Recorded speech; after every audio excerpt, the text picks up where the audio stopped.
Hi, good morning everybody, and welcome to Northern Illinois. I'm Rita Hickman, body mind expert and shiatsu massage therapist, and my passion and my career is to help women specifically, everybody generally, but women specifically, navigate this complex, overwhelming life that we live in. So I help women with burnout, I help them learn how their body mind works, and we really get down to practical things you can do. So, we're going to start today, and welcome to my new phone. This is, it's a much better deal, so it should work out a lot better. So I was looking for a topic today, and the topic I ran across was basically power of positive thinking on your career. Now, I've struggled with positive thinking for a long time, and I really went opposite of most personal growth or mystical or guru sorts of ideas where your mind, your conscious mind, can control everything, and that if you just think positive thoughts and if you just look at things in a sunny way, then everything will unfold gracefully in front of you and you'll end up with a Porsche in your driveway. So I'm really an Eastern medicine kind of woman. Hey Kathy, great to see you. And in Eastern medicine, we look at things just a little bit differently.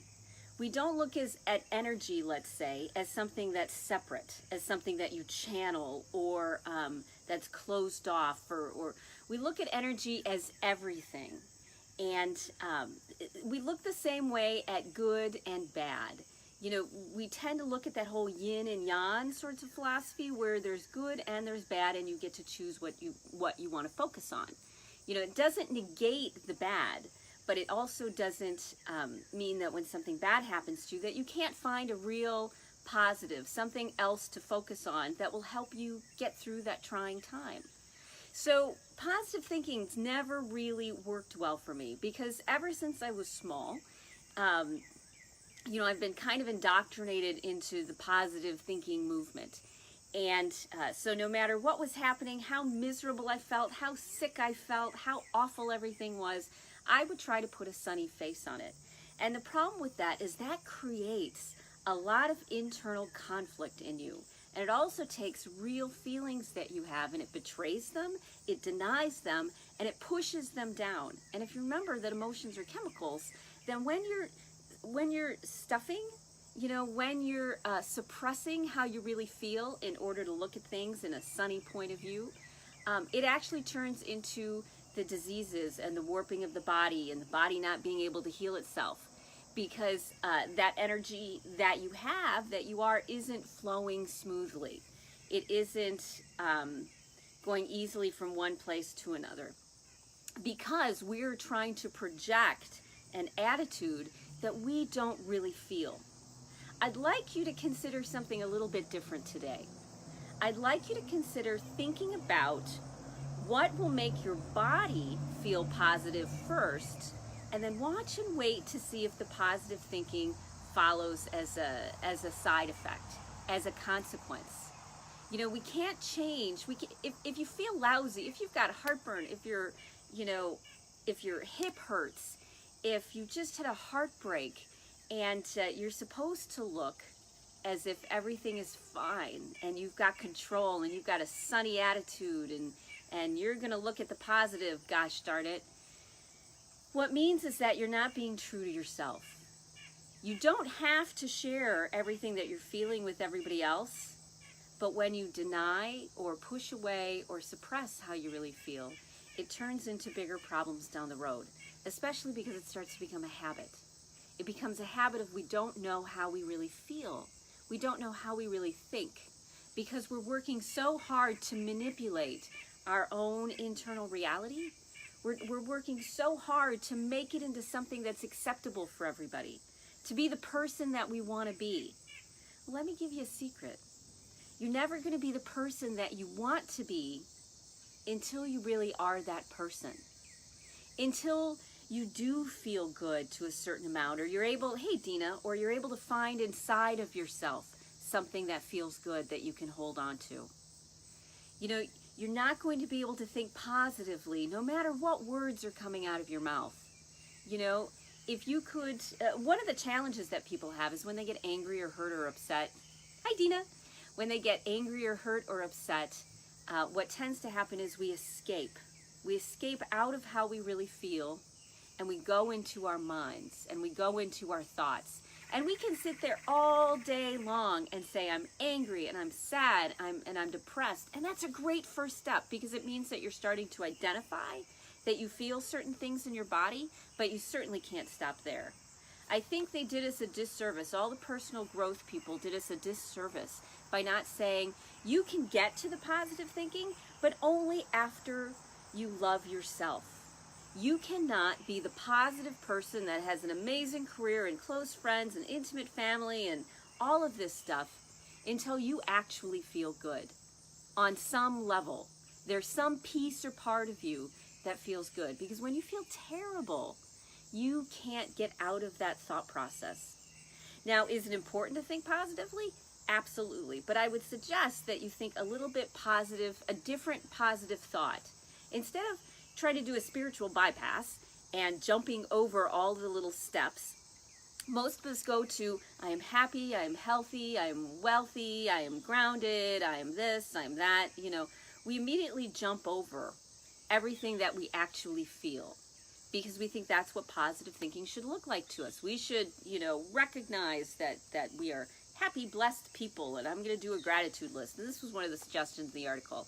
Do a gratitude list, wake up with something positive, and all that is really great, but only if you already feel good, And if you already feel good, it's no big deal to think those positive thoughts, because they reflect your inner self. We need to really go back to those older yogis, the ones before the New Age and the metaphysical and the mystical, that said, you must love yourself. As in, you must actually do nice things and kind things and loving things that nurture yourself in order to be a loving, nurturing, caring human being. You cannot give what you do not have. So when we get angry and frustrated and we're thinking these negative thoughts, instead of trying to suppress them down and say, oh, well, life is great and I'm going to focus on what I'm grateful for, I would suggest you think, you know what, this is a really good process that I'm going through. Clearly, I'm having an emotional reaction to something, and I'm so glad that I'm able to finally push it out of me so it stops making me sick, so it stops disrupting my life. And you know what? I'm going to finally give it the love and the caring and the nurturing that it's always wanted. Because when we deny it and push it away and suppress it, and I'm not saying that gives you license to go out and start emotionally, vomiting on people. You can do this in the privacy of yourself. The person that needs to validate you the most is you. The person that needs to love and nurture and care about how you feel is you. Not because it's some, Mr. Rogers crazy land, but because it's true. When you tell yourself loving things, when you stop beating yourself up, when you give yourself the things that you're craving, water and fiber and a balanced diet and fasting every so often and friends and nature and movement, when you give that to yourself, it has a 10 times bigger impact than if somebody else gives it to you. Why? Because it's resonating deep inside of you. It's not out there trying to get through the layers of protection and skin and through our filters and our expectations of what love should look like or caring should look like. That's what love from outside of you has to go through. It has to go through all of your layers in your skin and your ideas and your memories and everything. But when you tell yourself, I love you, I'm grateful for you being here, thanks for doing so much for me that you always have. You've been so good to me for so long. Hey, Deb, great to see you. We're talking to our body. We're loving ourselves. So when those words come from you, when they don't come from outside of you and have to go through all of your expectations and filters, they really resonate. We need to stop taking our thoughts and believing them and thinking that's what's true. They're a side effect, they're a symptom of how we feel. Instead, we need to say, I'm glad these thoughts are here. Thank you for being here. Thank you for helping me through this. Clearly, this is something that you felt unloved or ignored or betrayed a long time ago, and this is a safe place. I was watching Quigley Down Under the other night. I like that movie. Yeah, it's a tough thing for everybody, Deb. It really is. Hey, Kathy Ann. So I was watching Quigley Down Under the other night, and I had a good point. I'll have to come back to this point because it totally spaced out of my mind talking to Deb. Okay, so the easy thing about telling yourself that you love yourself is it's a lot simpler than you think. It really is. You know, you don't think I love me. You think I love me when you need to hear it most. And you don't even have to believe it. You don't even have to believe that what you're saying is true. Hey, Tony, great to see you. You just need to say it to yourself. You just need to repeat the words in your mind, I love you. And that will start to have the effect. Or maybe love is service to you. Then you need to give it some water. You need to eat a protein bar. You need to have some oatmeal. That's loving you. That's how you love yourself. It's not this mystical, crazy, up there, fluffy bunny sorts of things. Hey, Cassandra. It's the physical practicality of saying, I love you, so I'm going to feed you oatmeal. That's how we show ourselves we love ourselves. And when we start to feel good, that positive thinking naturally comes out. And when we do think positively, because we feel positively, when we feel good, we think good, and when we think good, everybody around us feels it, and it starts to impact the interaction. Hey, Tracy, it starts to impact how we get along with each other. It starts to change how people interact with you. You have more courage to set boundaries. You have more energy to complete the things that you want to do. These are all the benefits, not of positive thinking, but of loving yourself. If you try to bypass the taking care and nurturing of your physical, mental, and emotional self, you will never get ahead. You need to prioritize that. And all those other lovely little gems, including helping change the world, will come as a side effect.